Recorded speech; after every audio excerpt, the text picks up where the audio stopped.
مولا علی نے ان کے جنازے بھی خود پڑھائے ان خوارج کے جو مولا علی کو کافر کہتے تھے۔ بالکل جائز نہیں ہے، سنی امام دیکھنا چاہیے، بد عقیدہ وہابی کے پیچھے نماز نہیں ہوتی اس لیے کہ اس کے بعد ایمان ہی نہیں ہے۔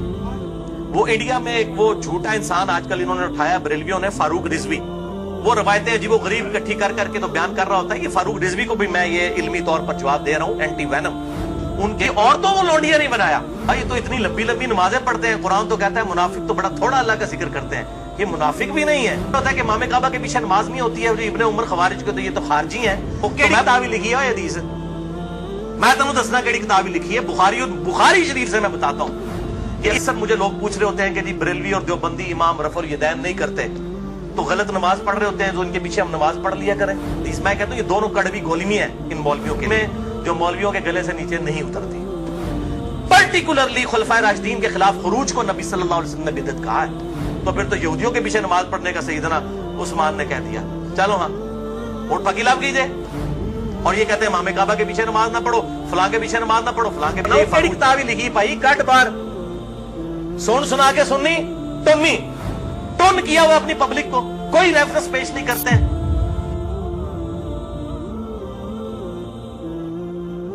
اکثر لوگ نماز کسی بھی مسجد اور کسی بھی امام کے پیچھے پڑھتے ہیں، کیا یہ جائز ہے؟ بالکل جائز نہیں ہے، سنی امام دیکھنا چاہیے، بد عقیدہ وہابی کے پیچھے نماز نہیں ہوتی اس لیے کہ اس کے بعد ایمان ہی نہیں ہے۔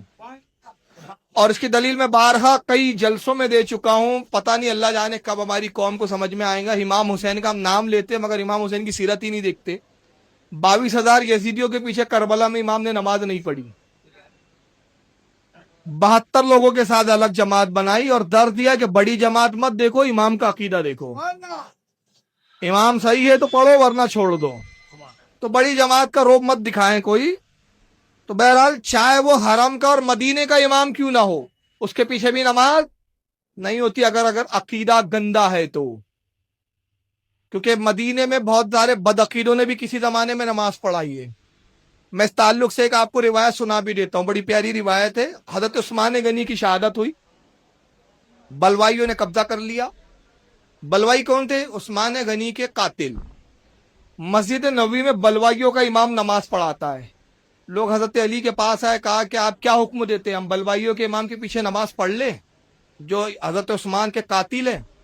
تو مولا کائنات نے کہا اس زمانے کے لیے میں نے رسول اللہ کی حدیث سنی ہے کہ سرکار نے ارشاد فرمایا کہ اگر ایسا وقت آئے کہ میرے مصلی پر ظالم مسلط ہو جائے تو اے علی تو گھر میں نماز پڑھنا، اللہ تجھے جماعت کا ثواب عطا کریں گے۔ تو وہ تو عثمان کے قاتل تھے، یہ تو کمبخت ایمان کے قاتل ہے، یہ تو اس سے برے ہیں، اس سے بدتر ہے، یہ تو ان کے پیچھے نہیں ہوں گی۔ اور خوارج آج بھی موجود ہیں، جو آج بھی خوارج کی نشانی ہوگی کہ مسلمانوں کی تکفیر کریں گے۔ جو بھی آپ کو یہ کہتا نظر آئے نا کہ فلاں کافر ہے اور وہ کلمہ گو ہو، اہل قبلہ ہو، ختم نبوت کو ماننے والا ہو، اس کے باوجود اسے کافر کہہ رہا ہو، تو آپ سمجھ لیں خارجی ہے۔ جس میں ٹاپ آف دا لسٹ ہمارے پاکستان میں 2 بہت بڑے مکاتب فکر ہیں، بڑے میں کہہ رہا ہوں مشہور ہونے کی وجہ سے، تعداد تو ان کی بڑی تھوڑی کم ہے۔ نمبر 1 یہ جماعت المسلمین والے، اور نمبر 2 یہ کیپٹن عثمانی پارٹی برزخی گروپ جو سب کو کافر اور مشرک ڈکلیئر کرتے ہیں۔ تو یہ آج بھی خوارج موجود ہیں، ہم یہ نہیں کہتے کہ خوارج موجود نہیں ہے، لیکن جو ہے ان کو کہیں نا۔ اب بریلوی کا دیوبندی کو کہنا، دیوبندی کا اہل حدیث کو اہل حدیث کا، ان کو شیعہ کا ان کو، ان کا شیعہ کو، یہ تو غلط بات ہے۔ تو یہ میرے بھائیوں تصویر کا ایک رخ تھا۔ اب ذرا تصویر کا دوسرا رخ بھی دیکھیں جو یہ لوگ چھپاتے ہیں، کہ ایک طرف تو یہ صحابہ کی تکفیر کر رہے ہیں اور صحابہ سامنے موجود ہیں۔ مولا علی علیہ السلام نے ایز اے لاسٹ ریزارٹ ان کے ساتھ قتال بھی کیا جب انہوں نے مسلمانوں کو قتل کرنا شروع کیا، لیکن آپ اہل سنت اہل تشیع دونوں کی تاریخ کی کتابیں اٹھا کے دیکھیں، مولا علی نے ان کے جنازے بھی خود پڑھائے ان خوارج کے جو مولا علی کو کافر کہتے تھے۔ آج کہتے ہیں جی فلاں صحابہ کو کافر کہتے ہیں، ان کو قتل کر دو۔ تو میں یہ پوچھتا ہوں کہ جو مولا علی علیہ السلام کو منہ پر کافر کہتے تھے، ان کو تو مولا علی نے کافر نہیں کہا، اور کہا ہمارے بھائی تھے، بگوڑے ہو گئے، ان کے جنازے پڑھائے، ان کی عورتوں کو لونڈیا نہیں بنایا، اور قتال بھی آخری ریزورٹ کے طور پر کیا جب انہوں نے مسلمانوں کو قتل کیا، ورنہ مولا علی نے کہہ دیا تھا کہ تم میری سلطنت میں رہو، جس طرح باقی مسلمانوں کو بیت المال سے حصہ ملتا ہے تمہیں بھی ملے گا۔ لیکن جب انہوں نے مسلمانوں کو قتل کرنا شروع کیا تو ایز اے لاسٹ ریزارٹ مولا علی رضی اللہ تعالیٰ عنہ علیہ السلام نے تلوار اٹھائی، اور اس کی بشارتیں اس میں موجود ہیں ریسرچ پیپر کے اندر کہ آپ صلی اللہ علیہ وسلم نے فرمایا تھا کہ कुरान हकीम को मनवाने के लिए जिस तरह मुझे काफिरों के खिलाफ किताल करना पड़ा है, मेरे सहाबा में एक खुशनसीब वो भी है जिसे मुसलमानों के खिलाफ किताल करना पड़ेगा कुरान को मनवाने के लिए। अबू बकर और उमर भी मौजूद थे। उन्होंने पूछा, या रसूलल्लाह हम हैं? आपने फरमाया, नहीं, बल्कि वो शख्स जो मेरी जूतियां गांठ रहा है। आप सल्लल्लाहु अलैहि वसल्लम की जूतियां उस वक्त सैयदना अली गांठ रहे थे। सहाबा दौड़े मौला अली रज़ियल्लाहु ताला अन्हु अलैहिस्सलाम की तरफ और कहा कि आपके बारे में नबी सल्लल्लाहु अलैहि वसल्लम ने इतनी बड़ी प्रेडिक्शन फरमाई है। तो मौला अली मुस्कुरा पड़े, जिससे सहाबा कहते हैं हम समझ गए कि आपको पता था ये कि मैंने on the behalf of profit उन लोगों के खिलाफ किताल करना है। और ये हदीस अल्हम्दुलिल्लाह सही सनद के साथ मुस्नद इमाम अहमद में जिल्द 3 सफ़ा 82 पर 11790 है, और इसी तरीके से सुन्न निसाई अल कुबरा में 8457 नंबर है, सही सनद के साथ अल्हम्दुलिल्लाह ये हदीस मौजूद है। ये करबला वाले मेरे रिसर्च पेपर में मैंने डाली हुई है।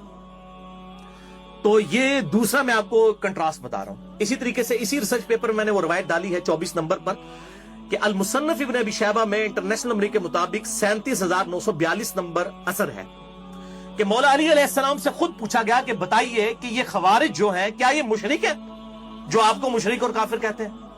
आपने फरमाया ये मुशरिक नहीं है, ये शिर्क से ही तो भागे हैं। ये इसलिए मुझसे दूर हुए कि इन्हें ये गुमान हुआ कि मैं गलत हूं, मैं शिर्क में मुब्तला हो चुका हूं। इन्होंने अपने गुमान में ये समझा ये शिर्क से भागने के लिए इन्होंने किया, मुशरिक नहीं है। फिर पूछा गया क्या मुनाफिक है? तो सैयदना अली ने कहा ये तो इतनी लंबी लंबी नमाजें पढ़ते हैं, कुरान तो कहता है मुनाफिक तो बड़ा थोड़ा अल्लाह का जिक्र करते हैं, ये मुनाफिक भी नहीं है। अंदाजा करें आप, ये आप देखें पॉजिटिव, जिसको कहते हैं ना पॉजिटिव अप्रोच, हुस्ने ज़न का हमारे भाई थे भगोड़े हो गए। मैं यही कहता हूं कि ये आज भी जब किसी के साथ इख्तलाफ हो तो आप ज्यादा ज्यादा ये कह दिया करें कि हमारे भाई थे भगोड़े हो गए, बजाय कि आप कुफ्र और शिर्क के फतवे लगाना शुरू कर दें। ये सैयदना अली आप देखें क्या पॉजिटिव उनकी अप्रोच थी। तो ये नहीं वो बताते हैं कि भाई खवारिज के बारे में, खवारिज वो कहते हैं और कत्ल करो, ये नहीं बताते खवारिज के बारे में सैयदना अली का एटीट्यूड क्या था। अच्छा, इसी तरीके से इब्ने उमर रज़ियल्लाहु ताला अन्हु का ये जो कॉल पेश करते हैं सही बुखारी 6930 नंबर हदीस की हेडिंग से कि इब्ने उमर कहते थे जी खवारिज बदतरीन मखलूक है कि ये काफिरों के बारे में जो आयात नाजिल हुई मुसलमानों पर चिस्मा करते हैं।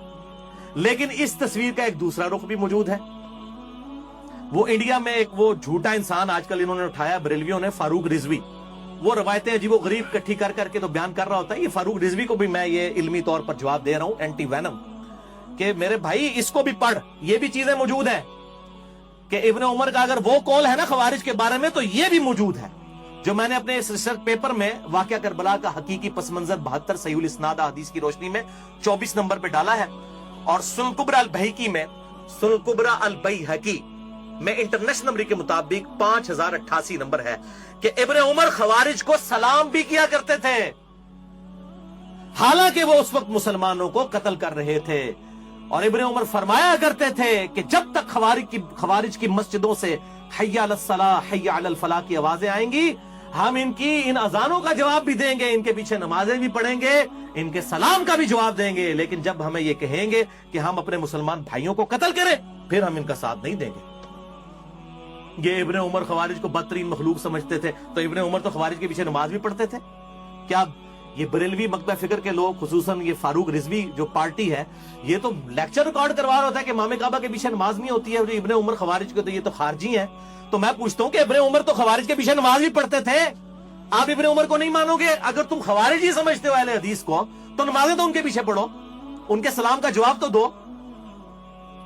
और फिर जाली रिवायतें बयान करता है, कहता है जी, और हवाला तो पेश नहीं करते ना, सामने भी सारे वो बुट किस्म के लोग बैठे होते हैं, उनको भी समझ नहीं आती कि इनसे पूछें कि भाई ये कहां से बात बयान कर रहे हो। कहता है जी मौला अली अलैहिस्सलाम को नबी सल्लल्लाहु अलैहि वसल्लम ने कहा था कि अली एक जमाना आएगा कि जो है वो इस तरीके से मुसलमानों के खलीफा को महसूर कर दिया जाएगा, तुम उस वक्त इनके पीछे नमाजें ना पढ़ना बल्कि तुम घर में नमाज पढ़ना। वो केड़ी किताब लिखी है हदीस, मैं तुम दसना केड़ी किताब लिखी है, बुखारी शरीफ से मैं बताता हूं कि इसकी बिल्कुल मुखालफत में हदीस लिखी हुई है जो तू अपनी पब्लिक को धोखा दे रहा है। सही बुखारी में इंटरनेशनल नंबर के मुताबिक 694 नंबर रवायत है कि नबी सल्लल्लाहु अलैहि वसल्लम ने फरमाया कि इमाम तुम्हें नमाजें पढ़ाते हैं, अगर वो सही नमाज पढ़ाएंगे तुम्हें तुम्हारा सवाब पूरा मिलेगा और उनको भी मिलेगा, और अगर वो तुम्हें गलत नमाजें पढ़ाएंगे तो तुम्हें सवाब पूरा मिल जाएगा, उन इमामों की गलतियों का वबाल उन्हीं पर होगा। ये अक्सर मुझे लोग पूछ रहे होते हैं कि जी बरेलवी और देवबंदी इमाम रफुल यदैन नहीं करते, तो गलत नमाज पढ़ रहे होते हैं, तो इनके पीछे हम नमाज पढ़ लिया करें। भाई बेसिक नमाज की स्ट्रक्चर तो सबकी एक ही है, क़याम, क़याम के बाद रुकू, रुकू के बाद खड़ा होना, हर रकत में 2 सजदे, 2 सजदों के दरमियान बैठना, 2 रकतों के बाद तशहुद करना और 4 के बाद सलाम फेर देना। ये बेसिक स्ट्रक्चर तो सबकी सेम है।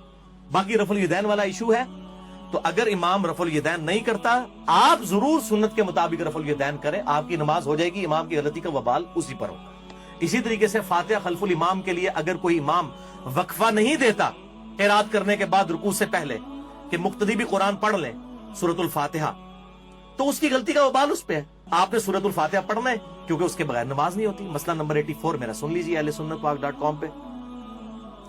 तो ये इब्न उमर रज़ियल्लाहु ताला अन्हु के बारे में रवायत वो वाली बयान नहीं करेंगे, वो खवारिज के पीछे नमाजें पढ़ते थे, उनको सलाम करते थे, और सही बुखारी की 694 नंबर हदीस और अगली 695 नंबर हदीस, मैं कहता हूं ये दोनों कड़वी गोलियां हैं इन मौलवियों के लिए, और ये सारों के लिए, बरेलवी, देवबंदी, अहले हदीस, शिया, जो सब इस किस्म के फतवे देते हैं ना, एक दूसरे के पीछे नमाज नहीं होती है, उनके लिए ये कड़वी गोलियां हैं। 695 नंबर हदीस जो सही बुखारी में है, उसके ऊपर तो इमाम बुखारी ने बाब बांध दिया है कि बागी और बिदती के पीछे नमाज पढ़ने का हुक्म है खलीफतुल मुस्लिमीन सैयदना उस्मान गनी रज़ियल्लाहु ताला अन्हु व अलैहि सलाम की तरफ से कि बागियों और बिदतियों के पीछे नमाज पढ़ो।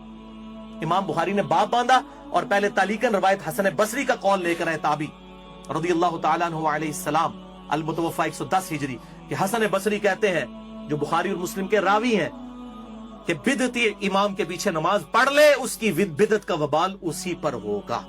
और फिर नीचे रवायत लेकर आए इमाम बुखारी 695 नंबर सही बुखारी में, जो मौलवियों के गले से नीचे नहीं उतरती, कि सैयदना उस्मान गनी रज़ियल्लाहु ताला अन्हु को जब बागियों ने महसूर कर लिया, मस्जिद में आने पर पाबंदी लगा दी उनके दौरे खिलाफत में, लोग हाजिर हुए, कहा ए अमीरुल मोमिनीन, हमारे इमाम तो आप हैं, और ये फितनों का इमाम, बिदती इमाम मस्जिद पर काबिज है और नमाजें पढ़ाता है, हमें अंदेशा है कि हम कहीं गुनाहगार ना हो जाए इनके पीछे नमाज पढ़ के। तो सैयदना उस्मान ने ये नहीं कहा अपनी 1.5 ईंट की मस्जिद लादा बना लो, हालांकि सबसे बड़ी चीज उनकी स्टेक पे लगी हुई थी खिलाफत। सैयदना उस्मान ने कहा कि नमाज ही तो मुसलमानों में एक नेकी का काम है, तुम इन्हीं के पीछे नमाजें पढ़ा करो, जब तक ये नेकी का काम करे इनका साथ दो, जब बुराई करे उनसे अलग हो जाओ, नमाजें इनके पीछे ही पढ़ो। इससे बड़ी कौन सी बिदत होगी?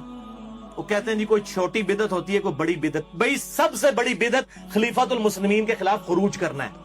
ये जो आप हदीस पढ़ते हैं ना कि कुल्लु बिदअतिन दलाला व कुल्लु दलालतिन फिन्नार, इसको आप जरा पूरा पढ़ें अबू दाऊद, तिरमिज़ी, इब्न माजा से, कि मेरे बाद तुम बहुत इख्तिलाफ देखोगे। अलैकुम बिसुन्नती व सुन्नतिल खुलफाए राशिदीन अल महदीयीन, उस वक्त मेरी सुन्नत और मेरे खुलफाए राशिदीन की सुन्नत को लाजिम पकड़ लेना, और दीन में नई नई बिदअतों से बचना। हर बिदअत गुमराही है और हर गुमराही दोज़ख में ले जाने वाली है। पर्टिकुलरली खुलफाए राशिदीन के खिलाफ खुरूज को नबी सल्लल्लाहु अलैहि वसल्लम ने बिदअत कहा है, और वो 5 हैं खुलफाए राशिदीन: अबू बकर, उमर, उस्मान, अली, हसन इब्न अली रज़ियल्लाहु अन्हुम अजमईन व अलैहिस्सलाम। मैंने इसमें बताया वो 30 साल तक खिलाफत है। तो सैयदना उस्मान के खिलाफ जो खड़े हुए वो तो बिदअत कुबरा करने वाले लोग थे, और ये तो झूठा प्रोपेगेंडा भी किया जी वो यहूदी पार्टी थी, कोई अब्दुल्ला इब्न सबा पार्टी थी। अब्दुल्ला इब्न सबा पार्टी थी तो चले, अगर for the sake of argument आपका झूठ मान लें, तो फिर तो यहूदियों के पीछे नमाज पढ़ने का सैयदना उस्मान ने कह दिया। चलो हाँ, वोट फकीलाब कीजिए, यहूदी से लोग मुसलमान थे, तावील की गलती लगी हुई थी उनको। उनके सरगना मोहम्मद बिन अबी बकर सैयदना अबू बकर के बेटे थे। बाद में खैर वो पीछे हट गए, वो एक्सट्रीम तक नहीं गए, शहादत में वो शामिल नहीं है, मुसलमान थे। मसला नंबर 116-20 सुन लीजिए मेरा, कि सैयदना उस्मान की शहादत की असल वजह क्या थी। बस उनकी कुछ पॉलिसीज ऐसी थी जिनकी वजह से सहाबा को उनसे इख्तलाफ हो गया था, और वो इख्तलाफ फिर एक खास दर्जे को तजावुज कर गया, हत्ता कि सैयदना उस्मान रज़ियल्लाहु ताला अन्हु व अलैहिस्सलाम को मज़लूमन शहीद कर दिया गया। तो ये एक तल्ख दास्तान है।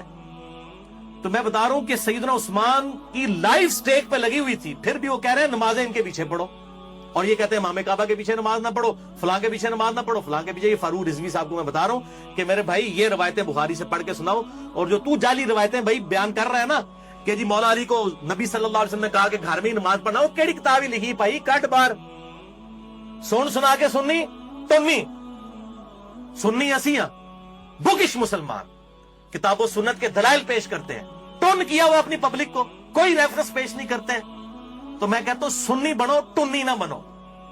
ये टुन्नी है, सुन सुना के सुन्नी, सुन्नी صحیح سنی بنو, کتاب و سنت کے منہج کے مطابق چلو.